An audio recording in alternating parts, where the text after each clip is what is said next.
Y'all got me a beautiful, actually got two of these, but I'm only gonna roast one today.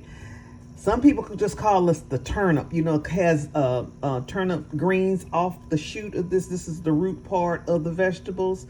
I like turnip greens, but today I'm gonna roast what my family call turnip bottoms. This is what we call the bottom of the turnip. We call it turnip bottoms. And some people just refer to it as turnips, but it's the bottom, it's the root vegetable that's attached to the turnip green. So I'm gonna roast this today. Yeah. I just cut the bottom part off right here and just shaved it with the regular old vegetable peeler. And now I'm just gonna slice it up and put it on a sheet pan and roast it with just salt and pepper. I like simple things, and I like sharing with y'all simple things so that you don't feel like you have to go out and buy a million different spices and herbs and things like that, because salt and pepper will typically do the job for you. It will make the food taste good, and I want you to get the real flavor of a turnip because this is a delicious vegetable. So here they are in nice chunky pieces that I'm just gonna put olive oil on them, salt and pepper, and throw them in the oven at 400 to 425 for about 30 to 45 minutes or so.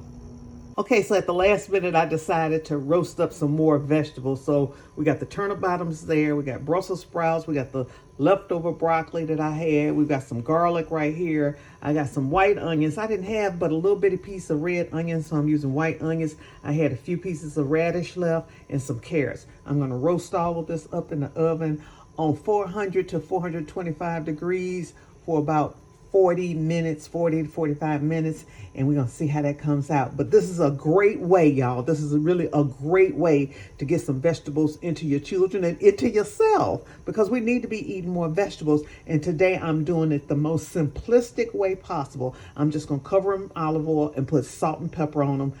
I might put a little cayenne on them because I love cayenne, and I know cayenne is good for blood flow. But really and truly, all you need is salt and pepper, and let the oven do the work on these vegetables. And I'm telling you, you will experience a flavor in vegetables that's not drowned in gravy, and that's not fried, and that's not drowned in cheese and all of that other stuff that you see. You will really experience the true flavor of vegetables, and I think you will enjoy it. So let's get these roasted up.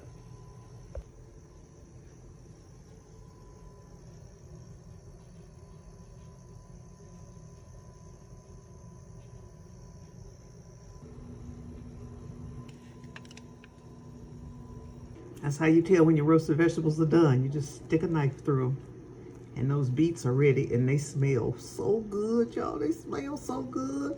You know, if I was lost on a desert island and I could only choose one thing besides water, it would be beets. That's what I'd ask for. Beets. If I could choose two things, it would be beets and beans. I didn't get to say maybe two things.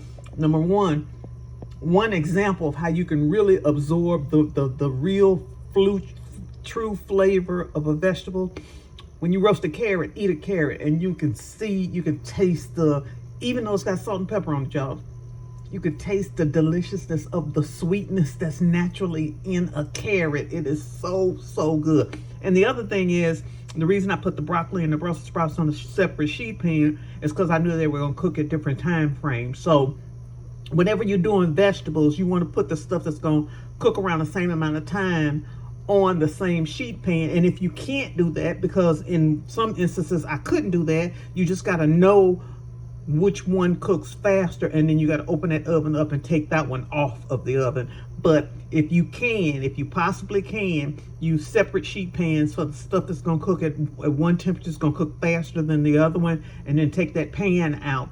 Or know how your food cooks and then watch it, and then take the things off as they get done. I hope that makes sense. All right. You cannot tell me that it's not a beautiful vegetable. To me, this is one of the most beautiful vegetables in the world. I absolutely love beets.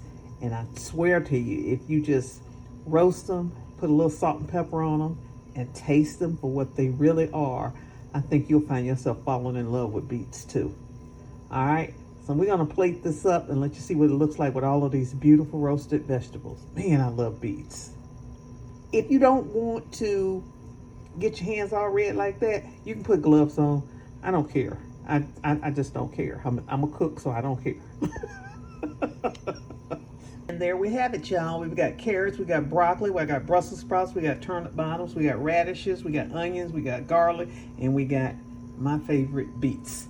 Now what you could do is you could just sprinkle a little finishing salt on this, and you're done. You can eat it just like this too. I've already tasted every one of these vegetables, and every one of these vegetables are delicious. So this is how I'm gonna roll today. Y'all go out there and make it a great day, but make sure that you get more vegetables, even if you are a meat eater, even if you are a vegan, because I don't see really enough vegans eating vegetables in their true state. A lot of them are, and vegetarians, a lot of them are drowning them in other sauces and cheeses and vegan cheeses and all that stuff. Try to eat as much natural vegetables, as simple as possible. Salt and pepper, that's all I'm trying to say, salt and pepper. And you can retrain your taste buds, and your taste buds will tell you, and your stomach will tell you, yes, give me more of this over processed food. All right, that's what I got for y'all today. Y'all go out and make it a great day. I'm Val Taylor, and I'll see y'all on the next video. Bye now.